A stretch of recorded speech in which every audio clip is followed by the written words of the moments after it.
Hello বন্ধুরা, আজ আমি আপনাদের জন্য ঘি বানাবার রেসিপিটা নিয়ে এসেছি। মা এরকম করে অনেকক্ষণ ধরেই মাখছে, প্রায় 15-20 মিনিট ধরে। আর মোলায়েম করে মাখতে হবে যেন ভিতরে কোনো দানা না থাকে আর কোনো রকম গোটলা গুটলি না থাকে, তাহলে কি হবে, ঘিটা ওর থেকে বেরোবে না, ওটা নিজেই পুরো কালো হয়ে যাবে। সেই জন্য মোলায়েম করে মাখতে হবে এরকমভাবে। ঘি আর 2-3 রকমের করা যায়। একটা জলে দিয়ে করে, কিন্তু সেটাতে করলে কি হবে, ওটার ভিতরে জল থেকে যাবে। যখন আপনি ঘি বানাবেন তখন ঘিটা ছিটকে ছিটকে চড়বার চড়বার করে গায়ে এসে পড়বে আর গা পুড়ে যাবে। সেই জন্য এরকম করাই বেস্ট, এটাতে গা পুড়বে না। মা অনেকক্ষণ ধরেই মাখছিল, লাস্টের কয়েক মিনিটটাই আমি শুধু ভিডিও করেছি। এখন হাতে লেগে থাকা সরগুলোকে টেনে নেবে, পরিষ্কার করে নেবে, তারপর চুলোতে চাপাবে। চলুন এবার আমরা দেখব মা চুলোতে কি করে চাপিয়ে কেমন করে করছে। আপনারাও এভাবে ঘি করে দেখবেন, পারছেন কি না। আমাকে কমেন্ট করে জানাবেন যে আপনারা ঘি করতে পারলেন কি না, আর কেমন হলো ঘিটা। হয়ে গেছে, এবার হাত চাপ করা, হাতে যত লেগেছিল বের করা হয়ে গেল। এইবারে ঘিটা গ্যাসে তুলবে।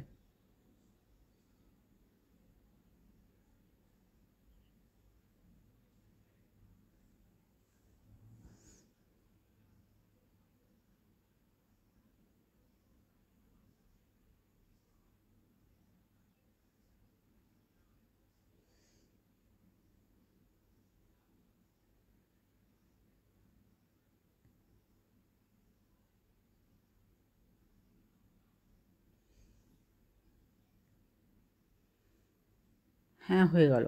এবারে গ্যাসে যখন তুলবেন তখন খুন্তি দাঁড় করানো চলবে না, লাগাতার চালাতে থাকতে হবে, থামলে হবে না। থামলেই তলায় ঘিটা বসে যাবে।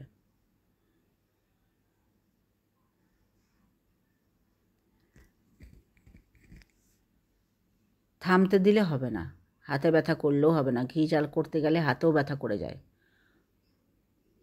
তো তলায় বসে গিয়ে কালো হয়ে পুড়ে যাবে। তখন ঘিয়ের গন্ধ লাগবে, বিচ্ছিরি তেতো তেতো লাগবে, ঘিটা গন্ধ করবে।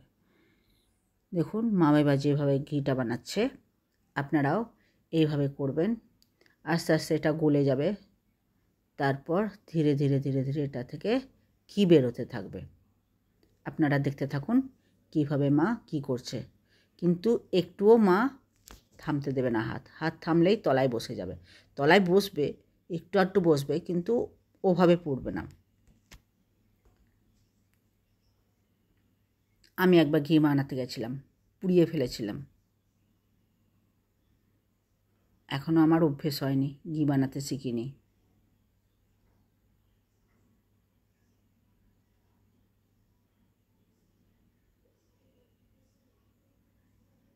দেখুন তলায় বসে যাচ্ছে, মা ঘষতে আছে, না ঘষলে তলায় বসে যাবে। যেভাবে করছে ওইভাবে আপনারাও করবেন।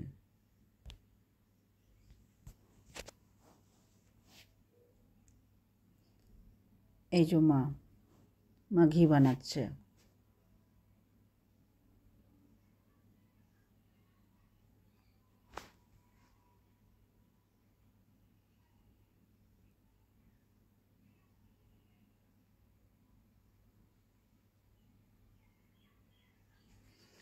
এইভাবে আপনারাও চালাতে থাকবেন। খুন্তি 1 সেকেন্ডের জন্যও ছাড়লে চলবে না। ভাববেন হাত ব্যথা করছে, 2 সেকেন্ড একটু থেমে যাই, থামলে হবে না। মা লাগাতার খুন্তি চালাতে আছে, না চালালে তলায় বসে যাবে। এই ধারটা করবেন, ওদিকটা ছেড়ে দেবেন, তাহলে হবে না।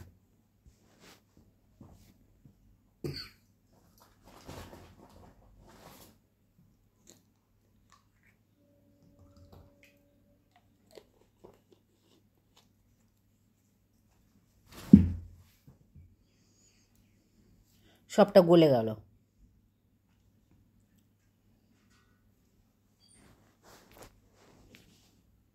আস্তে আস্তে রং চেঞ্জ হবে।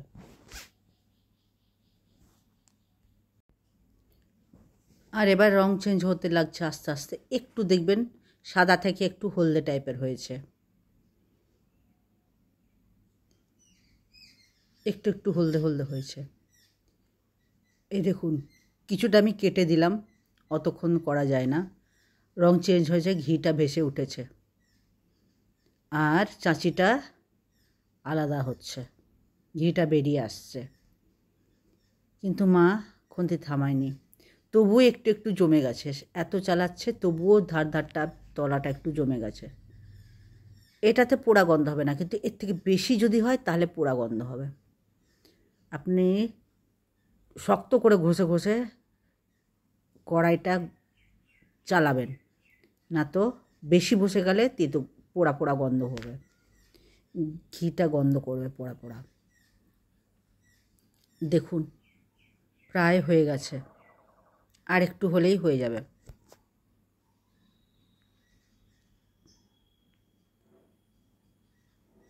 দেখুন আস্তে আস্তে ফেনা বাড়ছে, এবার ফেনা হবে।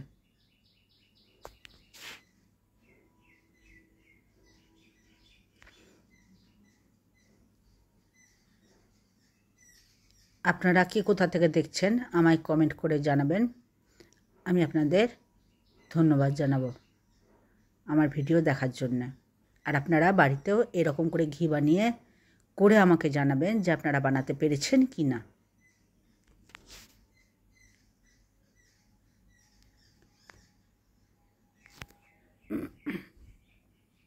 আমার ভিডিও যদি আপনাদের ভালো লাগে তো লাইক শেয়ার সাবস্ক্রাইব করবেন।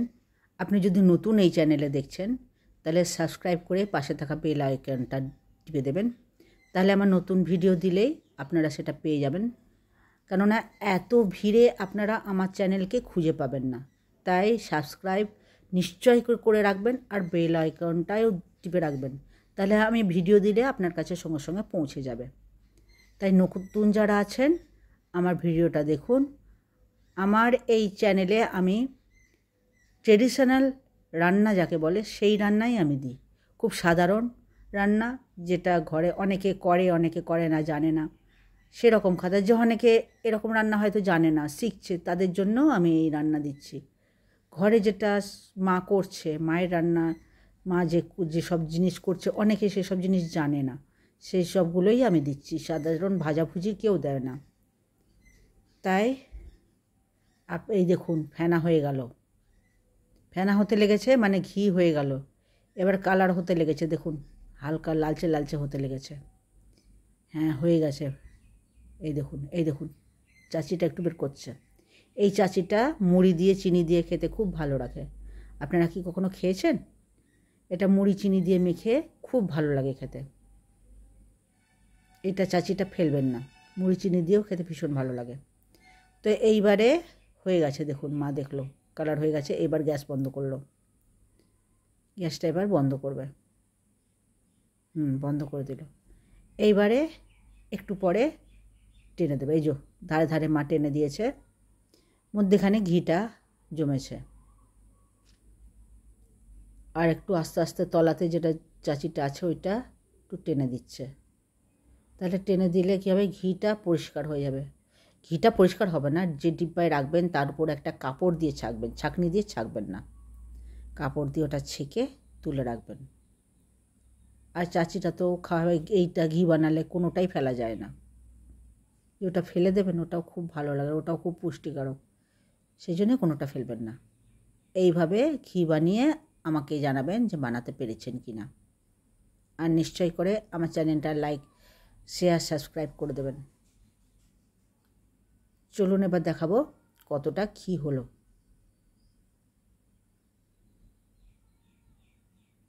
ছাঁকনি দিয়ে ছাঁকবেন না, তাহলে কালো কালোগুলো ঘিয়ের মধ্যে গিয়ে মিশে যাবে। ডিব্বা যাতে রাখবেন সেটার মধ্যে একটু ঠান্ডা হয়ে গেলে একটা কাপড় দেবেন, তার উপরে এটা তুলবেন। এই যে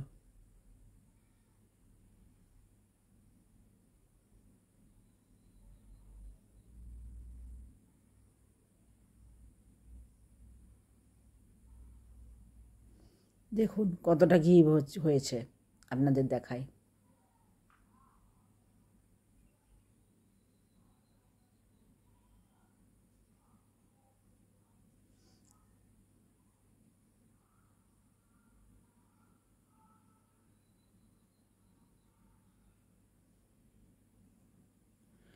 এই যে কাপড়েতে মুড়িয়ে এটার সঙ্গে সঙ্গে চেপে যাবে না, কেন গরম আছে এখন, হাত পুড়ে যাবে। সেজন্য ছেঁকে নিয়ে ওইটা ডিব্বাতেই এমনভাবে ঢাকনা দিয়ে আটকে রাখতে হবে যেন ঘিয়ের মধ্যে ডুবে না যায়, কিন্তু ধারে ঝুলতে থাকবে। ডিব্বার ঢাকনা দিয়ে আটকে দিতে হবে যেন ভিতরে ঢুকে না যায়। ঝুলতে থাকলে যেটা হবে টপ টপ করে পড়ে ডিব্বাতে ঢুকে যাবে। আর তারপর ঠান্ডা হয়ে গেলে আপনি হাতে করে চিপে, ওর মধ্যেও অনেকটা ঘি থাকে, চিপে নিতে পারবেন।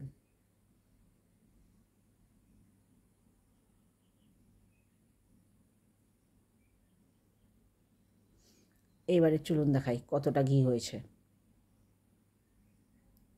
এই দেখুন, এক ডিব্বা থেকে একটু কম। এতক্ষণ ধরে ঘি বানানো শিখে নিলেন, এইভাবে ঘি বানাবেন। আর আমার চ্যানেলটা দেখার জন্যে, এই ভিডিও দেখার জন্যে আপনাদের অনেক অনেক ধন্যবাদ।